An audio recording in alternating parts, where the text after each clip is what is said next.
La Terre, transformée, respire sous un nouveau soleil. La victoire contre les moissonneurs a scellé une alliance inédite. L'humanité, l'entité terrestre, Gaïa, et les Elohim, ces êtres de lumière venus d'Elysium. Mais cette symbiose a réveillé des dons insoupçonnés chez les enfants et ouvert les portes d'une communication au-delà des étoiles. Le scientifique, responsable de la station antarctique où l'humanité se réfugiait, scrute les données du GPU, le générateur planétaire, un gigantesque cristal de commande qui a fusionné avec l'entité terrestre. Son équipe, composée de chercheurs, de médecins, de psychologues, observe les enfants de Gaïa, ces adolescents, autrefois nourrissons, qui ont grandi sous l'influence du GPU. Les enfants de Gaïa ne se contentent plus de manipuler la nature.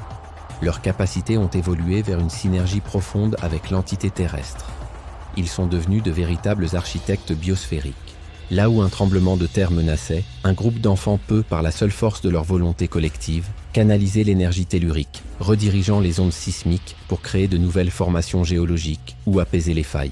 Des villes entières sont protégées par des boucliers végétaux auto-régénérants, des murailles de bois et de lianes qui poussent et se densifiaient à leur commandement. Leurs sens sont aiguisés à un niveau inconcevable. Ils peuvent percevoir la photosynthèse des arbres comme une mélodie, entendre le chant des racines sous la terre, et même ressentir les courants océaniques comme des souffles vitaux.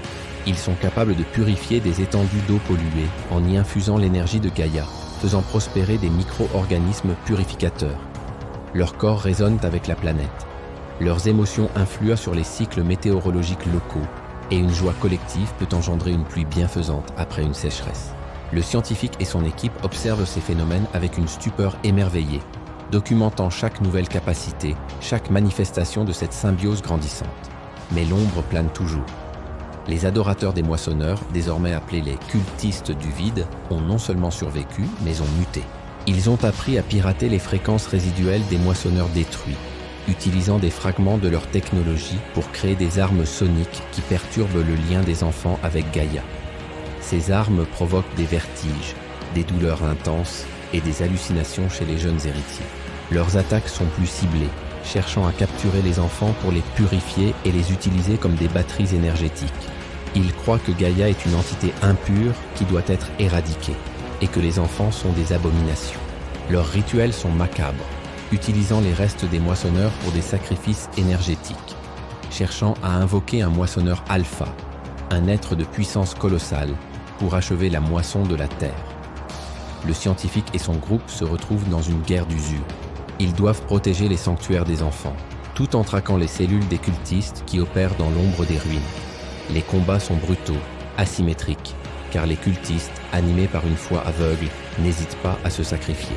Face à cette menace grandissante, le Conseil des enfants de Gaïa, désormais reconnu comme une entité politique et spirituelle, se réunit dans un arbre cathédral géant, vivant et pulsant d'énergie.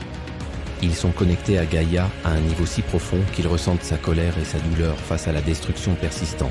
Ils partagent leur vision non seulement des Xylos et des Chronos, mais aussi de l'histoire de Gaïa elle-même, des cycles de vie et de mort planétaires des entités similaires à Gaïa sur d'autres mondes et des guerres antiques contre des menaces cosmiques encore plus anciennes que les moissonneurs. Ils découvrent des stratégies de défense oubliées, des tactiques utilisées par des civilisations symbiotiques pour repousser des envahisseurs. La leader du conseil, une jeune fille nommée Lyra, dont la connexion avec Gaïa est la plus forte, propose une solution radicale, réveiller d'autres gardiens endormis au sein de la Terre. Ces gardiens sont des manifestations physiques de Gaïa, des créatures colossales faites de roches et d'énergie, qui se sont scellées il y a des éons pour protéger la planète en cas d'extrême danger. Cependant, les réveiller est extrêmement dangereux. Cela pourrait causer des catastrophes naturelles massives. L'artefact trouvé précédemment, instable mais puissant, est de nouveau au centre de l'intrigue. Le scientifique et les Elohim réalisent que cet artefact est une sorte de clé d'activation pour les gardiens. Mais son utilisation nécessite un sacrifice énergétique immense, une communion totale avec l'entité terrestre. Lyra se porte volontaire pour le rituel. Le rituel se déroule au cœur d'un volcan endormi. Les cultistes du vide, ayant senti la concentration d'énergie, lancent un assaut massif. C'est une bataille épique entre les humains, les Elohim, et les gardiens naissants contre les fanatiques et les moissonneurs résiduels qui les accompagnent. Alors que Lyra commence le rituel, son corps irradie de lumière. Des symboles de Gaïa apparaissent sur sa peau. Ses yeux brillent d'une intensité surnaturelle. Les cultistes tentent de l'interrompre. Mais les autres enfants de Gaïa, unis, créent une barrière de force biomagnétique repoussant les assaillants. La Terre gronde. D'énormes monolithes de roches et de cristal émergent des profondeurs.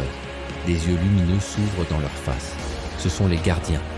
Leur présence est écrasante, leur puissance incommensurable.